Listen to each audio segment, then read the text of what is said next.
ჩვენ უკვე გადავლახეთ დონალდ ტრამპის 100 დღიანი ვადის ნახევარი, რომლის განმავლობაშიც მან პირობა დადო, რომ მიაღწევდა მშვიდობას რუსეთ-უკრაინის ომში. თუმცა მიუხედავად იმისა, რომ გარკვეული სირთულეებით მოლაპარაკებები დაიწყო, მშვიდობა კვლავ ისევ შორს ჩანს როგორც ადრე. მაშინაც კი, როდესაც ამერიკელებმა უკრაინელებთან 30 დღიანი უპირობო ზავის შესახებ შეთანხმებას მიაღწიეს, მზა სიურპრიზიც არ უნდა იყოს რუსებმა მას მხარი არ დაუჭირეს და დამატებითი პირობები წამოაყენეს.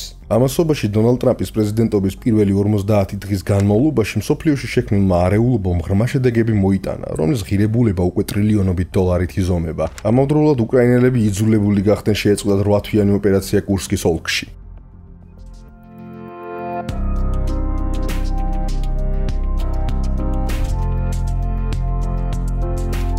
კეთილი იყოს თქვენი მობრძანება ვოლორინოლზე. აუცილებლად გამოიწერეთ ჩვენი Telegram არხები, რომლებზეც შეგიძლიათ იპოვოთ ინფორმაცია როგორც საქართველოზე, ასევე მსოფლიოში მიმდინარე მოვლენებზე ლაივ რეჟიმში. თეთრი სახლის ოვალურ კაბინეტში გამართული ემოციური განხილვის შემდეგ დონალდ ტრამპმა განაცხადა, რომ ვოლოდიმირ ზელენსკი მშვიდობისთვის მზად არ არის და მისმა ადმინისტრაციამ მიიღო გადაწყვეტილება კიევის მთავრობის მიმართ კონკრეტული სადისციპლინო ნაბიჯების გადადგმის შესახებ. შედეგად მომდევნო დღეებში ვაშინგტონმა გაწყვიტა სადაზვერვო ინფორმაციის გასვლა კიევთან და შეაჩერა უკრაინისთვის აღჭურვილობის მიწოდება. განსაკუთრებით მნიშვნელოვანი უკრაინისთვის სწორედ სადაზვერვო მხარდაჭერაა. შესაბამისად, მიუხედავად იმისა, რომ 3 წლის ომის განმავლობაში უკრაინელებმა გაზარდეს საკუთარი შიდა სამხედრო პოტენციალი, მათ სხვა არჩევანი არ ჰქონდათ და იძულებულნი გახდნენ დონალდ ტრამპის ნებისმიერი ფასით მშვიდობისკენ სწრაფას დათანხმებოდნენ. თუმცა უკრაინელებმა საკმაოდ ოსტატურად მოახერხეს სიტუაციიდან გამოსვლა. დახმარების შეჩერებიდან ერთ კვირაში ორივე დელეგაცია ჯედაში, საუდის არაბეთში შეხვდა ერთმანეთს, სადაც უკრაინულმა მხარემ ამერიკელებს 30 დღიანი ზავი შესთავაზა. როგორც შეხვედრის შემდეგ უკრაინის თავდაცვის მინისტრმა რუსტემ უმეროვმა განაცხადა, საუბარი არ იყო ფრონტის გაყინვაზე, არამედ სამართლიანი მშვიდობისკენ მიმავალი გზის დაწყებაზე. შეთანხმებაში ჩამატებული იქნა შენიშვნები ტყვეების და სამოქალაქო პირების გასვლასთან დაკავშირებით, აგრეთვე უკრაინელი ბავშვების დაბრუნებაზე. ასევე ხაზგასმით აღინიშნა ევროპის როლი მოლაპარაკებების პროცესში და რესურსების შესახებ შეთანხმებაც, რომელიც დონალდ ტრამპისთვის დიდ ინტერესს წარმოადგენს.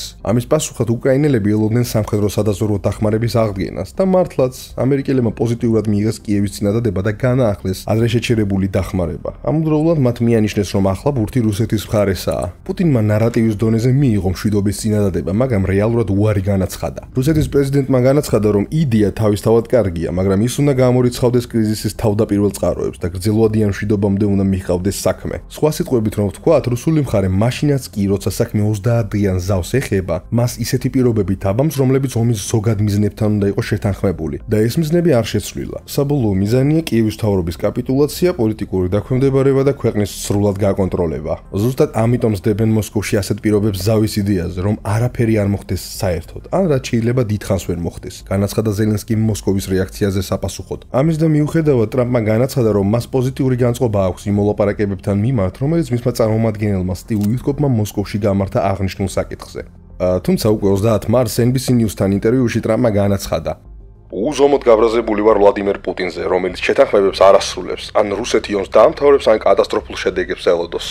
უიტკოფმა აღნიშნა, რომ პუტინთან გამართული საუბრები იყო პოზიტიური და გადაწყვეტილებაზე ორიენტირებული. ტრამპმა დაამატა, რომ თავადაც ესაუბრა პუტინს ომის დასრულებაზე და წარმატების კარგ შანსს ხედავს ამ ომის დასასრულებლად. ამერიკის პრეზიდენტმა განაცხადა, რომ სამშაბათს 18 მარტს პუტინს ესაუბრა უკრაინის ტერიტორიებზე და ენერგეტიკულ ობიექტებზე, მათ შორის ზაპოროჟიეს ატომურ ელექტროსადგურზე, რომელიც სავარაუდოდ ნაგულისხმებია როგორც ევროპის ყველაზე დიდი ასეთი ობიექტი, რომელიც ამ დროისთვის რუსეთის კონტროლის ქვეშ რჩება და ამჟამად ელექტროენერგიას არ აწარმოებს. ბოლოს კი თქვა, რომ პუტინი დათანხმდა 30 დღიან შეჩერებას, თუმცა მხოლოდ ენერგეტიკული ინფრასტრუქტურის წინააღმდეგ შეტევების მხრივ. ეს სულაც არ არის გასაკვირი, რადგან უკრაინული ერიშები ნავთობგადამამუშავებელ ქარხნებზე, რის შესახებაც მოგვიანებით იქნება საუბარი, კრემლისთვის ერთ-ერთ მთავარ პრობლემად რჩება. ზელენსკი, რომელსაც უკვე კარგად ესმოდა ტრამპის ადმინისტრაციის დამოკიდებულება, ასევე დათანხმდა ამ შეზღუდულ ვარიანტს. თუმცა ეს არ ნიშნავს, რომ დრონები და რაკეტები აღარ იფრენენ. შეთანხმებიდან მალევე უკრაინაში რუსებმა კიდევ გაუშვეს დრონები, მათ შორის სუმის საავადმყოფოზე. უკრაინელები ასევე აცხადებენ, რომ რუსებმა დაარტყეს იმ ენერგოსისტემას, რომელიც უკრაინის რკინიგზას ამარაგებს დნიპროსთან ახლოს. ამავდროულად რუსები ამტკიცებენ, რომ უკრაინელებმა სამხრეთ რუსეთში საწვევის საცავზე მიიტანეს იერიში. ამრიგად, თუნდაც შეტევები ერთი მიმართულებით შეიზღუდოს, ისინი დიდი ალბათობით უბრალოდ გადამისამართება სხვა სამიზნეებისკენ. ან ორივე მხარე გაზრდის საკუთარ მარაგების შევსების ტემპებს, რათა 30 დღის შემდეგ კვლავ განაახლოს იერიშები. ვაშინგტონს შეუძლია სცადოს ეს შეთანხმება კიდევ ერთ წარმატებად წარმოაჩინოს, თუმცა სინამდვილეში რუსები ოსტატურად აცურებენ ამერიკელებს. უნდა აღინიშნოს, რომ ტრამპსა და პუტინს შორის ოქტომბრის გამართვამდე ამერიკელებმა ჩუმად მიაყენეს დარტყმა რუსეთს. თითქოს წინასწარ გათვალისწინებული ჰქონდათ მოსკოვის მიმართ სავარაუდო უნდობლობა 30 დღიან ზავთან დაკავშირებულ მოლაპარაკებებში. 13 მარტს დონალდ ტრამპის ადმინისტრაციამ არ გაახანგრძლივა ლიცენზია, რომელიც რუსულ ფინანსურ ინსტიტუტებს საშუალებას აძლევდა ჩაეტარებინა ტრანზაქციები ნავთობის შესყიდვასთან დაკავშირებით. კერძოდ საუბარია ლიცენზია ნომერ 8L-ზე. აღსანიშნავია, რომ იგი ჯო ბაიდენის მიერ გაეცა 2025 წლის 10 იანვარს, თუმცა თეორიულად ტრამპს ჰქონდა შესაძლებლობა, რომ მისი ვადის ამოწურვა გადაედო. ლიცენზია ეხებოდა გადახდებს ბუნებრივი აირისთვის, ნავთობისა და ნავთობპროდუქტებისთვის, ქვანახშირისთვის, ურანისთვის და მასთან დაკავშირებული რესურსებისთვის. ფაქტობრივად ის რუსულ ბანკებს აძლევდა უფლებას დაემუშავებინათ გადახდები რუსეთის ენერგეტიკული ექსპორტისთვის, განსაკუთრებით ნავთობისთვის. ლიცენზიის ვადის ამოწურვის დაშვება მნიშვნელოვნად დააზიანებს რუსეთის ნავთობისა და გაზის შემოსავალს. განაცხადა ედვარდ ფიშმანმა, აშშ-ის სახელმწიფო დეპარტამენტის ყოფილმა თანამშრომელმა, რომელმაც 2014 წელს რუსეთის წინააღმდეგ დაწესებულ სანქციებზე იმუშავა. თუ უცხოური ნავთობგადამამუშავებელი ქარხანა ხართ, ან ნავთობის ტრეიდერი, ან უბრალოდ ყიდულობთ რუსულ გაზს და თქვენ ბანკს სურს რუსეთს გადაუხადოს დოლარებში ან ზოგადად რომელიმე დასავლურ ვალუტაში, ეს ძალიან გაჭირდება, დაამატა ფიშმანმა. შედეგად ამერიკელები ხურავენ ერთ-ერთ მთავარ ხვრელს სანქციების სისტემაში. ეს პირველ რიგში შეიძლება გავლენას ახდენდეს რუსეთის მიერ ევროკავშირისთვის ნავთობის მიყიდვაზე, რაც ამდრომდე გრძელდება და ასევე გაართულოს ჩრდილოვანი ფლოტის მეშვეობით მესამე ქვეყნებში მიწოდებული რუსული ნავთობის რეალიზაცია. ასევე აღსანიშნავია აშშ-ის სახელმწიფო მდივნის მარკო რუბიოს პოზიცია. პოლიტიკოს ინფორმაციით, იანვარში მან დაუკავშირდა უნგრეთის საგარეო საქმეთა მინისტრ პეტრ სიიარტოს და ბუდაპეშტს თხოვა, არ შეეშალათ ხელი რუსეთის წინააღმდეგ ევროკავშირის სანქციების გაგრძელების პროცესისთვის. ვიქტორ ორბანის უნგრეთი, როგორც წესი, ეწინააღმდეგება სანქციების ახალ ტალღებს რუსეთის მიმართ. თუმცა მიუხედავად მოსკოვთან მჭიდრო კავშირებისა, ვაშინგტონის ხმა მაინც გაისმა. 14 მარტს უნგრეთმა უარი თქვა ვეტოზე და ევროკავშირს მისცა საშუალება განიახლებინა სანქციები, რომლებიც 2400-ზე მეტ ფიზიკურ და იურიდიულ პირს ძირითადად რუსეთიდან აქვს დადებული უკრაინაში მსხვილმასშტაბიანი შეჭრის საპასუხოდ. ამერიკული ადმინისტრაციას ეს პოზიტიური ნაბიჯები ყურადღების ღირსია, თუმცა ეს მხოლოდ მონეტის ერთი მხარეა, რადგან ბოლო ერთი თვის განმავლობაში დონალდ ტრამპის, ილონ მასკისა და ჯეი დი ვენსის ქმედებებს მძიმე შედეგები მოჰყვა. შეგახსენებთ, რომ ამერიკამ ფაქტობრივად მიიღო ღია აგრესიის მდგომარეობა სამხედრო აგრესიის მსხვერპლის, ანუ უკრაინის მიმართ. მათ პირდაპირ დააზიანეს საერთაშორისო წესრიგი, რომელზეც ამერიკის კეთილდღეობა დგას. მათ შორის პარტნიორების წინააღმდეგ შეტევები, ზოგიერთი მათგანისთვის ანექსიის მუხარით და ბოლოს ქაოტური სავაჭრო ომის გაჩაღებით. ასეთ პოლიტიკას დამანგრეველი შედეგები აქვს. სამი კვირის განმავლობაში ამერიკის საფონდო ბირჟამ 5 ტრილიონი დოლარი დაკარგა. მთლიანობაში S&P 500-ის ინდექსის შეფასება დაბრუნდა 7 თვის წინანდელ დონეზე და ჯამურად 10%-იანი ვარდნა დააფიქსირა. ეს კლება ასახავს ინვესტორების გლობალურად მზარდ პესიმიზმს დონალდ ტრამპის არაპროგნოზირებადი და ხშირად არალოგიკური დღის წესრიგის მიმართ. ერთ-ერთი ყველაზე სერიოზული დანაკარგი შეეხო ილონ მასკის კომპანია ტესლას, რომლის აქციების ღირებულებამ სულ რამდენიმე თვეში ასტრონომიული 50% დაკარგა. ეს ნიშნავს, რომ კომპანიის საბაზრო შეფასება 2020 წლის დონემდე დაბრუნდა. ზარალს განიცდის ამერიკული დიდი ტექნოლოგიური სექტორიც. პოლიმარკეტის პროგნოზებით 2025 წელს აშშ-ში რეცესიის დადგომის ალბათობა უკვე 40%-ს აჭარბებს, რაც ორჯერ მეტია ვიდრე 3 თვის წინ იყო. გარდა ამისა, მომხმარებელთა რეკორდული რაოდენობა თვლის, რომ ბიზნეს გარემო უარესდება. ეს ბოლო 40 წლის განმავლობაში ყველაზე უარესი მაჩვენებელია. როგორც მოსალოდნელი იყო, ამერიკის სანდოობის რღვევა უკვე ზემოქმედებს თავდაცვის სექტორზეც. სულ უფრო მეტი ქვეყანა განიხილავს სადაცვითი კონტრაქტების გაუქმებას და იარაღის მომწოდებლების შეცვლას. ამ ტენდენციის პირველი მკაფიო სიგნალი პორტუგალიამ გასცა. მან გააუქმა შეკვეთები ამერიკულ F-35 ტიპის გამანადგურებლებზე. პორტუგალიურ გამოცემამ პუბლიკოსთან ინტერვიუში ქვეყნის თავდაცვის მინისტრმა ნუნუ მელომ უარყო მეხუთე თაობის ამერიკული გამანადგურებლების შეკვეთის შესაძლებლობა და პირდაპირ დაასახელა ტრამპის ადმინისტრაციის გარშემო არსებული გაურკვევლობა, როგორც ამ გადაწყვეტილების მიზეზი. პორტუგალიის შემდეგ ახლა კანადაც განიხილავს ამ მნიშვნელოვანი შეიარაღების მომწოდებლების ჩანაცვლებას. კანადას F-35-ის კონტრაქტი მოიცავს 88 ერთეულს, რომელთაგან 16 უკვე გადახდილია. ახლა კი ოტავა გავრცელებული ინფორმაციით განიხილავს, რით უნდა ჩაანაცვლოს დარჩენილი 78 თვითმფრინავი. ამავდროულად საფრანგეთი ცდილობს ისარგებლოს ამ ზღვის გადაკვეთით ამერიკულ იარაღზე დამოკიდებულებაში. საფრანგეთი იმ ევროპულ ქვეყნებთან ითანამშრომლებს თავდაცვითი კონტრაქტების კუთხით, რომლებიც ამჟამად ამერიკულ იარაღს ყიდულობენ, განაცხადა ემანუელ მაკრონმა. დღეს მთავარი კითხვაა, მიიღებენ თუ არა ამერიკელები ამ სიგნალს თავისუფალი ბაზრიდან კონსტრუქციულად და აირჩევენ განსხვავებულ კურსს. თუ პირიქით ბოლომდე დააწვევიან გაზს მყარადმჯდარი საკუთარ მწამსში. ჯერჯერობით კი გამარჯვებული მხოლოდ ერთია, ჩინეთის სახალხო რესპუბლიკა. გლობალური ჭადრაკის დაფაზე არაპროგნოზირებადი ცვლების ფონზე ვოლოდიმირ ზელენსკის ადმინისტრაციასაც უწევს საკუთარი ქმედებების მასშტაბის გადახედვა და დაკორექტირება.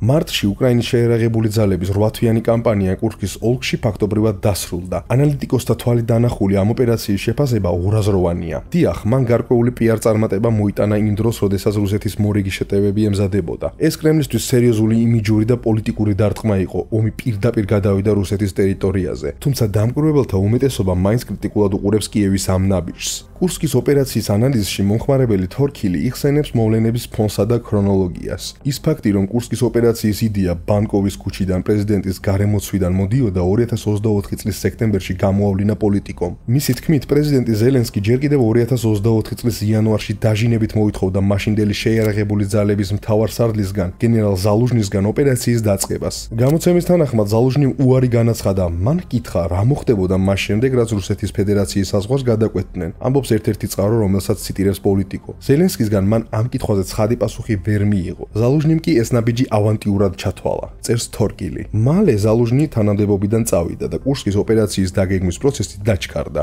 ოპერაციის მიზანი იყო კურსკის რეგიონის დიდი ნაწილის ოკუპირება სუჯა რილსკის მიმართულებით, რასაც რუსეთის ხელისუფლებისთვის სამხედრო და იმიჯური კრიზისი უნდა გამოეწვია. რამდენიმე დღეში უკრაინის შეიარაღებულ ძალებს უნდა დაეკავებინა ტერიტორია, რომელიც გადაჭიმული იქნებოდა ხაზზე კოზინო, რილსკი, კორენევო, მალაია ლოკნია, სუჯა, ბელიცა, გირი და ოზერკი. პრობლემა ის იყო, რომ უმეტესმა ბრიგადის მეთაურებმა ეს გეგმა არარეალისტურად მიიჩნია, რის გამოც ერთ-ერთი მათგანი, ემილ იშკულოვი, სავარაუდოდ გათავისუფლდა თანამდებობიდან. ოპერაცია დაიწყო 6 აგვისტოს დილით და თავდაპირველად სერიოზული წარმატებაც მოიტანა. ძირითადად მოულოდნელობის ეფექტის გამო, რაც რუსების სიფრთხილის არ ქონამ და მომზადების სიგნალების უგულებელყოფამ განაპირობა. უკრაინელებმა სწრაფად გააფორთოვეს წარმოქმნილი ხრელი, თუმცა მხოლოდ გარკვეულ წერტილამდე. შეტევა კორენოვოს მიმართულებით შეჩერდა და ორ კვირაში უკრაინელებმა სრულად შეწყვიტეს შემტევი მოქმედებები. ამ დროიდან მარტამდე პერიოდში ვითარება შეიცვალა. ბრძოლა გადავიდა თავდაცვით რეჟიმში და თანდათანობით ტერიტორიული დანაკარგების ფაზაშიც. მომხმარებელმა ნაალსიომ ვიზუალურად ხელმისაწვდომი მტკიცებულებების მიხედვით და კალკულარით დაადგინა, რომ 10 მარტის მდგომარეობით უკრაინულმა მხარემ კურსკში დაკარგა 632 ერთეულის სამხედრო ტექნიკა.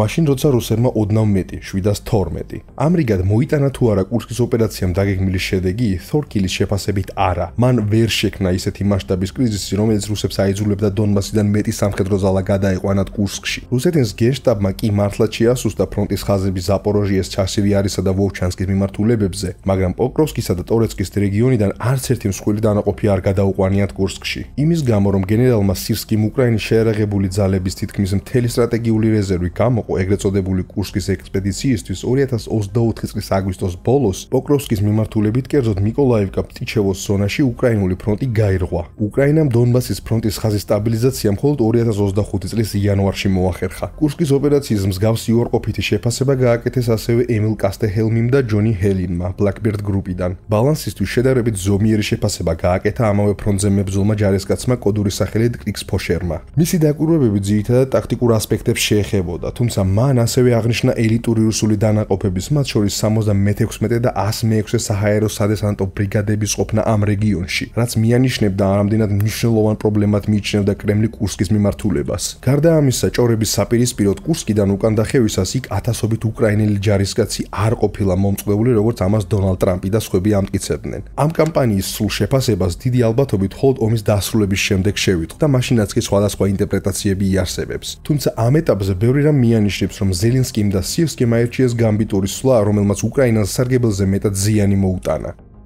როცა სარგებელზე ვსაუბრობთ, აუცილებლად უნდა აღინიშნოს უკრაინის მიერ დრონებით წარმოებული კამპანიის გაგრძელება, რომელიც სულ უფრო ფართო მასშტაბებს იძენს. სამშაბათს 11 მარტს უკრაინამ რუსეთზე ისტორიაში ყველაზე მასშტაბური თავდასხმა განახორციელა დრონებით. რუსეთის თავდაცვის სამინისტრომ განაცხადა, რომ სხვადასხვა რეგიონში, მათ შორის მოსკოვში, ჩამოაგდეს 327 უკრაინული დრონი. აქედან 91 უშუალოდ დედაქალაქის თავზე. იერიში განხორციელდა იმ დროს, როდესაც უკრაინისა და აშშ-ის დელეგაციები საუდის არაბეთში ხვდებოდნენ ერთმანეთს, რასაც შესაძლოა ზავის საკითხები განეხილათ. თავდასხმის შედეგად მოსკოვში დაიღუპა 3 ადამიანი, ხოლო კიდევ 18 ადამიანი, მათ შორის 3 ბავშვი დაშავდა. მომდევნო დღეებში მოსკოვზე შეტევები გაგრძელდა, ისევე როგორც თავდასხმები რუსეთის ნავთობგადამამუშავებელ ქარხნებზე. მათ შორის ტუაფსეს ქარხანა განმეორებითი იერიშის სამიზნეც გახდა. ამ კონკრეტულ შემთხვევაში არსებობს ვარაუდი, რომ უკრაინელებმა თავდასხმა განახორციელეს მოდიფიცირებული რაკეტებით Long Neptune, რომელსაც ცნობების მიხედვით 1000 კილომეტრამდე მანძილის დაფარვა შეუძლია. ამ ფონზე ამერიკული გაურკვევლობის პერიოდი კვლავ გრძელდება. ამერიკის გადაწყვეტილებები საკვანძო იქნება იმ მიმართულებით, თუ რომელ გზას დაადგება ომი. მოსკოვის მიზნები უცვლელია: უკრაინაზე სრული პოლიტიკური კონტროლი. კიევის მიზანი კი უცვლელი რჩება: ამ სცენარიოსგან თავდაცვა. მეორე მხრივ, დონალდ ტრამპის გადაწყვეტილებები თავად მის მსგავსად კვლავაც არაპროგნოზირებადია. გმადლობთ, რომ ვიდეოს უყურეთ ბოლომდე. აუცილებლად გამოიწერეთ არხი, მოიწონეთ ვიდეო თუ მოგეწონათ, ასევე გამოიწერეთ ჩვენი Telegram არხი, ჩვენი Facebook-ი, TikTok-ი და რა კიდევ უამრავი სოციალური ქსელი. შევხვდებით შემდეგ ვიდეოში.